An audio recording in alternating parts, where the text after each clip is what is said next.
Hola, hola, ¿qué tal? Muy, pero muy buenas tardes, ¿cómo andan chicos?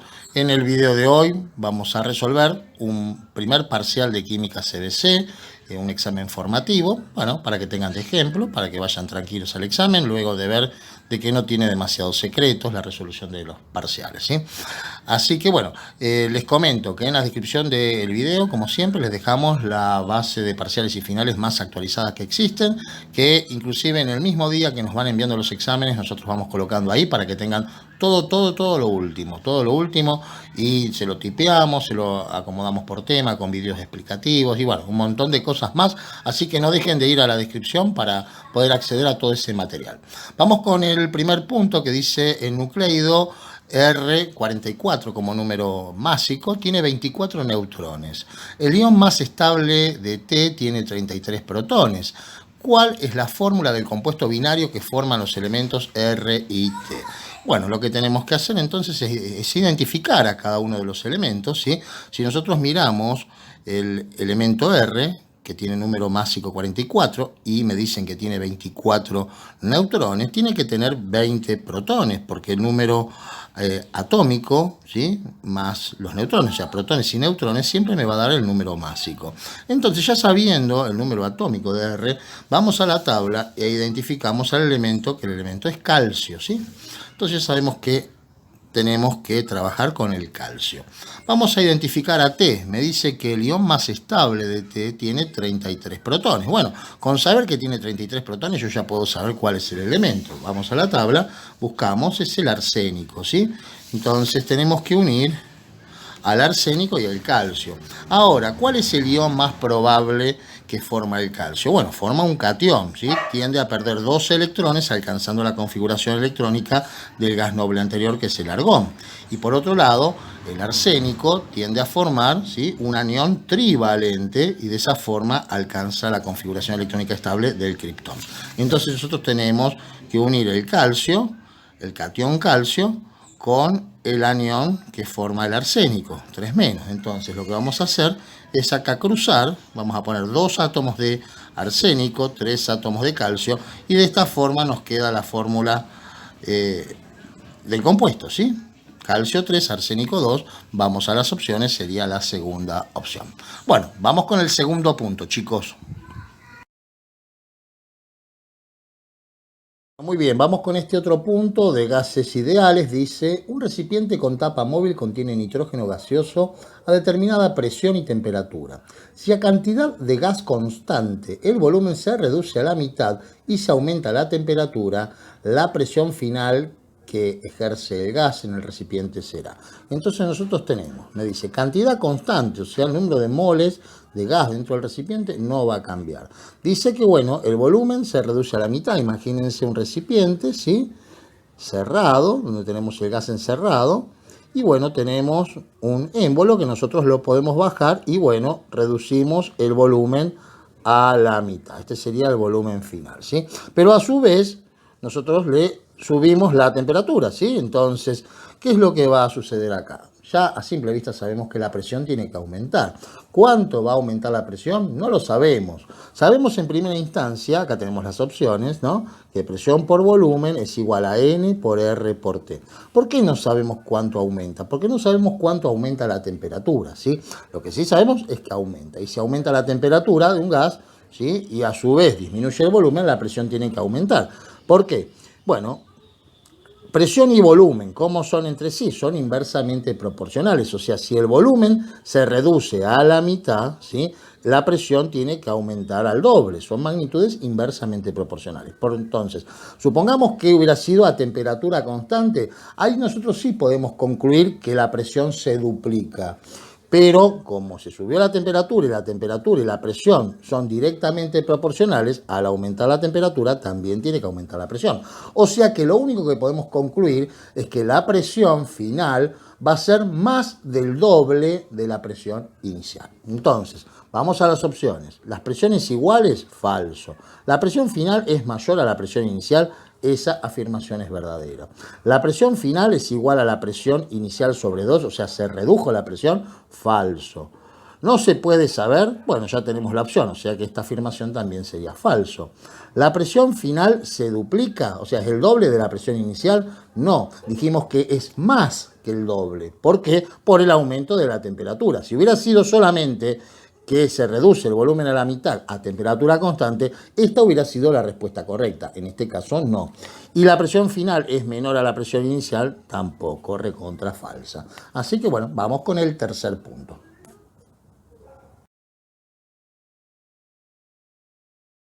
Punto 3, chicos, dice así: el volumen molar de la acetona en estado líquido es 73,9 centímetros cúbicos, en realidad 73,9 centímetros cúbicos por mol, ¿sí? Serían las unidades, a 25 grados y a una atmósfera de presión. Calcular su densidad en estas condiciones. Ok, nosotros tenemos el volumen de un mol. Podríamos calcular la masa de un mol. Con la masa de un mol y el volumen de un mol calculamos la densidad. ¿Cómo calculamos la masa de un mol? Bueno, la masa molar serían 3 por 12 del carbono, más 6 del hidrógeno, más 16 del oxígeno, nos da 58 gramos por mol. Entonces, si un mol tiene una masa de 58 gramos y un mol ocupa 73,9 centímetros cúbicos, un mol de este compuesto, ¿no? Por supuesto, bueno, la densidad va a ser igual a la masa dividido el volumen. 58 gramos dividido 73,9 centímetros cúbicos, y ahí tendríamos la respuesta. Esto nos da 0,785 gramos sobre centímetros cúbicos, ¿sí? Ahora vamos a las opciones. La primera opción dice entre 0,769 y 0,801 gramos dividido centímetro a la menos 3. Fíjense que hay muchas opciones que parecen correctas, o sea, donde el valor está dentro del intervalo, ¿sí? Pero las unidades no son las que corresponden. O sea, las unidades pueden ser o gramos sobre centímetro cúbico, o lo que es lo mismo, gramo por centímetro a la menos 3. De esa forma, fíjense, descartamos la segunda opción, que dice gramos por centímetros al cubo, ¿sí? No es al cubo, sino sería a la menos 3. La siguiente opción dice centímetro cúbico sobre gramo, está al revés. La anteúltima opción, la cuarta, dice gramo por centímetro a la menos 3. Esa es la opción correcta, ¿sí? Porque el valor está dentro del intervalo que nos están dando y las unidades son las que corresponden, ¿sí? Así que bueno, eso fue el punto 3. Vamos con el punto 4. Bueno, dice así: dadas las sustancias siguientes, tenemos hierro, yodo, ¿sí? Y cloruro férrico, indicar cuál afirmación sobre ellas es correcta. La primera afirmación me dice que el yodo es insoluble en hexano y me aclara que el hexano es un solvente no polar. Ahora, el yodo es una molécula no polar, ¿sí? Esta es una molécula diatómica formada por dos átomos del mismo elemento, no hay diferencia de electronegatividad, por lo tanto es no polar. Entonces, si el yodo es no polar, es soluble en el hexano. Recuerden que los semejantes disuelven a los semejantes, ¿sí? Los solventes no polares disuelven sustancias no polares, ¿sí? Entonces, la afirmación es falsa porque me dice que es insoluble. La siguiente afirmación dice que el cloruro férrico conduce la electricidad en solución acuosa, pero no en estado sólido. La afirmación es verdadera. ¿Por qué? Porque es un compuesto iónico. Recuerden que los compuestos iónicos conducen la corriente eléctrica solamente cuando están como iones disueltos, ¿sí? Como electrolitos, o cuando están fundidos en estado líquido. Por lo tanto, la afirmación es verdadera. Después dice: el enlace característico de las tres sustancias mencionadas es metálico. Es falso, porque acá en el yodo el enlace es covalente y acá es iónico, por lo tanto la afirmación es falsa. Y por último me dice que el hierro es mal conductor de la electricidad y el calor. El hierro es un metal y los metales se caracterizan justamente por ser buenos conductores de la electricidad y el calor. Así que bueno, vamos con el punto 5. Bueno, el punto 5 nos dice indicar el número y tipo de enlaces covalentes que posee, según la estructura de Lewis, la molécula de ácido clórico, para lo cual necesitamos saber nomenclatura para poder formular el ácido clórico, y con esa formulación, con ese compuesto, vamos a hacer la estructura de Lewis y ahí vamos a poder saber la cantidad de enlaces y el tipo de enlaces que contiene la molécula, ¿sí? El ácido clórico es un oxoácido, tiene hidrógeno cloro y oxígeno, ¿sí? Como termina en ico, ¿sí? Podemos determinar el número de oxidación con el cual va a actuar el cloro, que va a ser 5. Recuerden que el cloro puede actuar con 1, 3, 5 y 7 en los oxoácidos, ¿sí? Y en las oxosales. Entonces, si se hubiera llamado hipocloroso, hubiera estado con 1. Cloroso con 3. Clórico con 5 y ácido perclórico con 7. O sea, el número de oxidación que está usando el cloro es 5. Por lo tanto, tenemos un solo hidrógeno que suman 6 cargas positivas. Para balancear esto con el oxígeno, tenemos que poner 3 átomos de oxígeno. Ya tenemos entonces el compuesto. Ahora lo que vamos a hacer es la estructura de Lewis. El cloro como átomo central rodeado de 3 oxígenos y el hidrógeno unido al oxígeno. Representemos los electrones de valencia de cada uno. En el caso del hidrógeno es 1, que comparte 1 con el oxígeno y completa su octeto. El oxígeno 6, el cloro 7. Entonces ahí comparte covalentemente el oxígeno con el cloro, completó el octeto el oxígeno y también el cloro. Por lo tanto, los otros dos enlaces con los átomos de oxígeno tienen que ser covalentes coordinados, ¿sí? Uniones dativas. Fíjense que el cloro está utilizando 5 de sus 7 electrones, ¿sí? Eso no es casualidad, ¿sí? Tiene que ver con el número de oxidación. Bueno, la opción correcta dice 2 enlaces simples y 2 coordinados o dativos. O sea, un enlace simple, 2 enlaces simples y 2 coordinados. Esa es la opción correcta. Vamos con el siguiente punto. Bueno, el punto 6 dice 5 gramos de un soluto se disuelven completamente en 0,995 kilogramos de agua. Me dice la primera afirmación, el solvente es una sustancia simple. Bueno, el agua es el solvente, el agua no es una sustancia simple porque está formada por dos elementos distintos, hidrógeno y oxígeno. Después me dice el sistema tiene dos interfaces. Y la afirmación es falsa porque como máximo podría llegar a tener una interfase. Puede pasar dos cosas acá, que todo el soluto esté todo disuelto en el solvente formando una solución donde no voy a tener interfase porque no voy a tener más de una, voy a tener una sola fase, por lo tanto no voy a tener interfase. Y lo otro que podría pasar es que el soluto precipite, ¿sí? Que la solución se sature y parte del soluto precipite, y en ese caso yo lo que voy a tener va a ser una sola interfase, o sea, como máximo puedo tener una sola interfase, por lo tanto la afirmación es falsa. Después dice, si se evapora la suficiente cantidad de agua, el sistema puede llegar a ser heterogéneo. Esa afirmación es verdadera porque yo tengo una solución donde todo el soluto está disuelto y empiezo a quitarle solvente, va a llegar un momento donde la solución se sature y va a llegar un momento donde este exceso de soluto empieza a precipitar. Y ahí sí voy a tener un sistema heterogéneo. Por lo tanto, esta afirmación es la verdadera. Después me dice, los datos son insuficientes para calcular el porciento masa en masa de soluto. No, son completamente, se puede calcular. O sea, acá tendríamos nosotros, si esto lo pasamos a gramos, 995 gramos de agua. Por lo tanto, de solución sería la suma, tendríamos 1000 gramos, ¿no? Entonces, si nosotros queremos calcular el porciento masa en masa de soluto, voy a tener 5 gramos de soluto cada 1000 gramos de solución. Y si yo quiero saber en 100 gramos de solución, voy a tener 0,5 gramos de soluto y este va a ser 0,5% masa en masa. ¿Sí? Esta sería la concentración de nuestro soluto. Por lo tanto, sí se puede calcular. Después dice, la concentración del solvente es 0,5% masa en masa. No, esta es la concentración del soluto, no la del solvente. La del solvente sería lo que le falta a esto para llegar a 100, o sea, sería 99,5% sería la concentración del solvente. No se utiliza, cuando uno habla de concentraciones siempre piensa en un soluto dentro de un solvente, pero como calcular se puede calcular, pero no da eso, ¿sí? Y después dice, ninguna de las otras opciones es correcta. Bueno, ya tenemos la correcta, que el sistema podría llegar a ser heterogéneo por evaporación. Así que bueno, vamos con el siguiente punto. Ok, dice, el elemento L forma un anión monovalente isoelectrónico con el ion más estable de T, que es el quinto metal alcalino.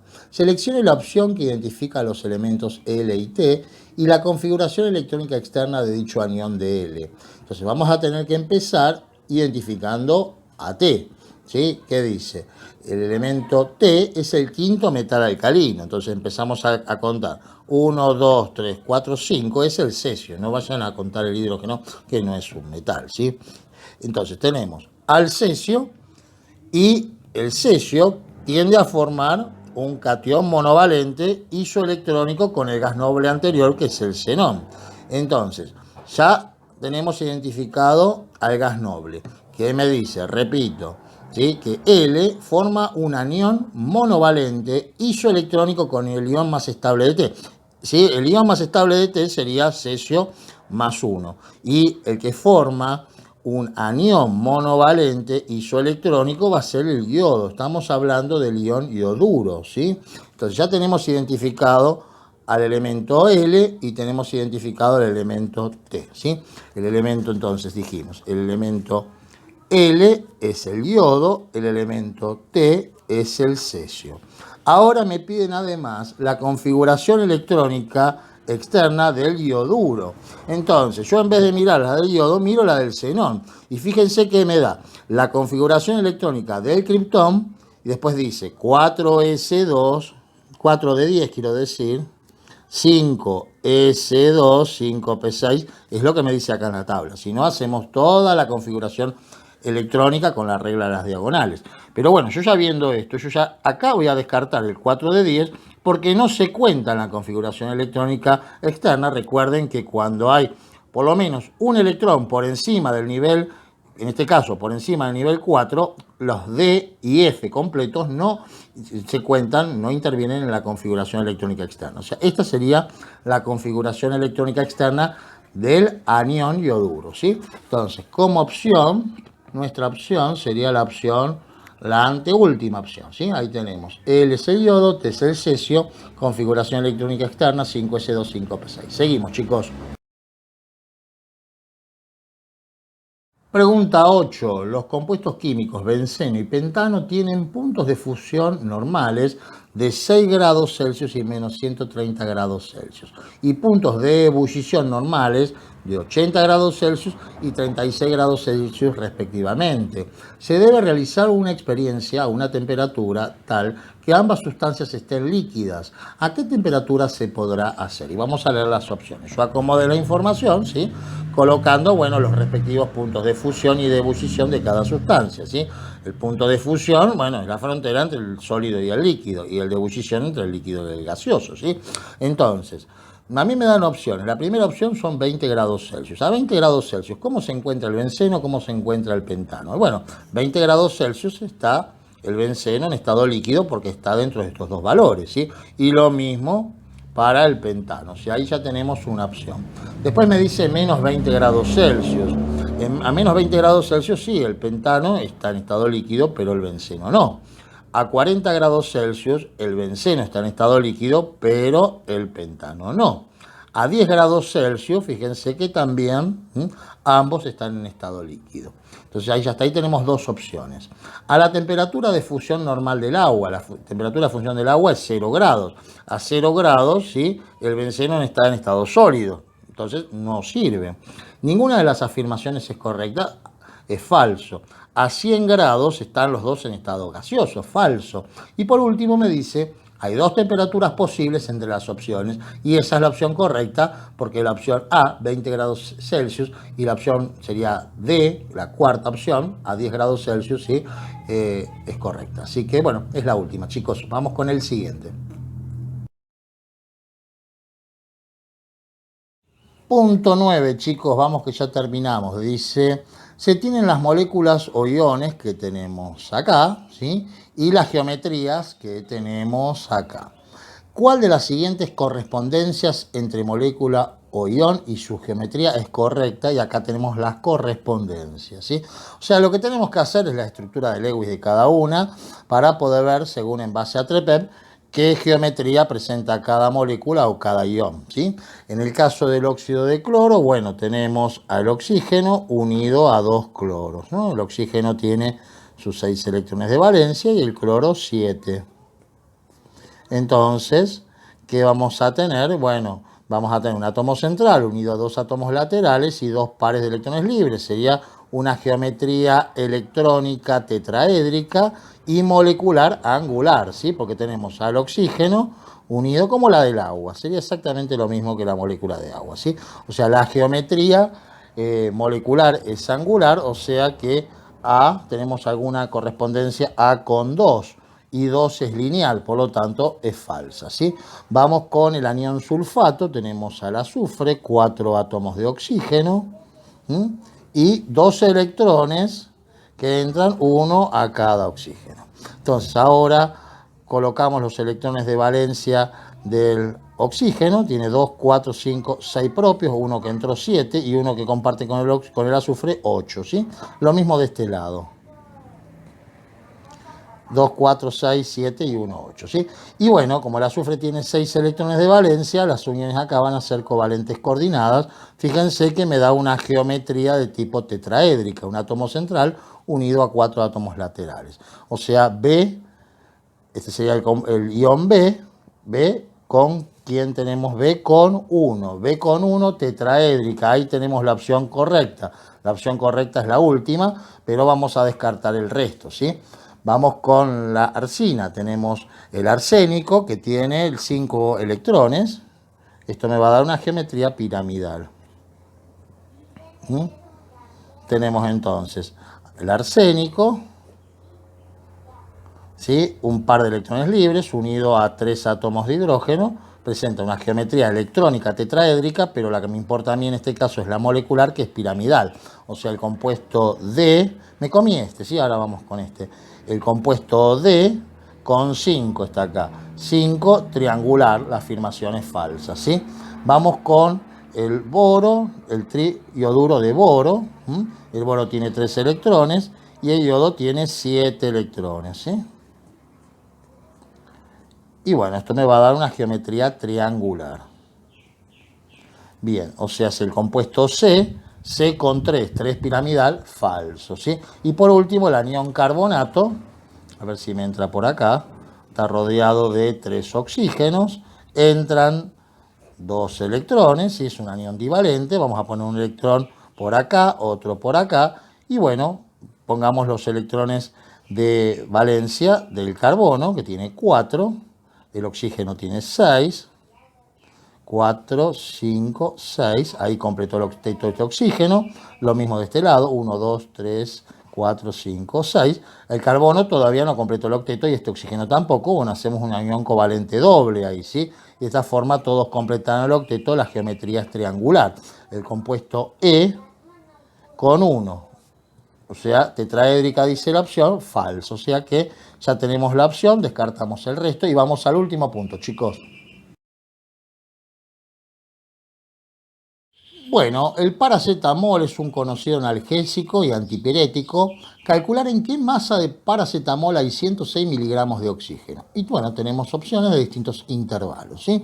Entonces, lo que vamos a hacer es calcular la masa molar del paracetamol. Tenemos entonces 8, vamos a ir anotándolo eso, ¿sí? Masa molar por separado, porque ahora van a ver qué es lo que voy a hacer. 8 por 12 corresponde al carbono, o sea 96, ¿sí? Esto correspondiente al carbono. Más 9 por 1 que corresponde al hidrógeno, ¿sí? Más 14 del nitrógeno, más 16 por 2 que serían 32 que corresponde al oxígeno. ¿Y esto cuánto suma? 96 más 9 más 14 más 32 nos da 151 gramos por mol, ¿sí? Pero yo planteé así por separado, esto corresponde al oxígeno, para tener una relación matemática entre la masa de paracetamol y la masa de oxígeno. Yo acá puedo decir que si yo tengo 151 gramos de paracetamol, dentro voy a tener 32 gramos de oxígeno, ¿sí? Y a mí me dan una masa de oxígeno de 106 miligramos, que lo vamos a pasar a gramos, dividiéndolo por 1000, ¿sí? Porque un gramo tiene 1000 miligramos. Eso me va a dar, si dividimos por 1000, 0,106, o sea, 0,106 gramos de oxígeno. Entonces, yo tengo esta masa de oxígeno, la pregunta es qué masa tengo de paracetamol. Entonces, hacemos 0,106 por 151 dividido 32, eso me da 0,5. 0,5 gramos, ¿no? Y las opciones están en miligramos, o sea, si esto lo multiplico por 1000 serían 500 miligramos. La opción correcta es la anteúltima, que me dice entre 490 y 510 miligramos de paracetamol. Y bueno, chicos, eso fue todo. A rendir el parcial, descansados, siempre descansen antes de ir a un examen, no se queden toda la noche estudiando, lo que ya aprendieron, aprendieron. Es importante que vayan descansados para que no se desconcentren y bueno, todos los éxitos y los holgazanes la tienen que romper. Un saludo grande, chicos. Chau, chau.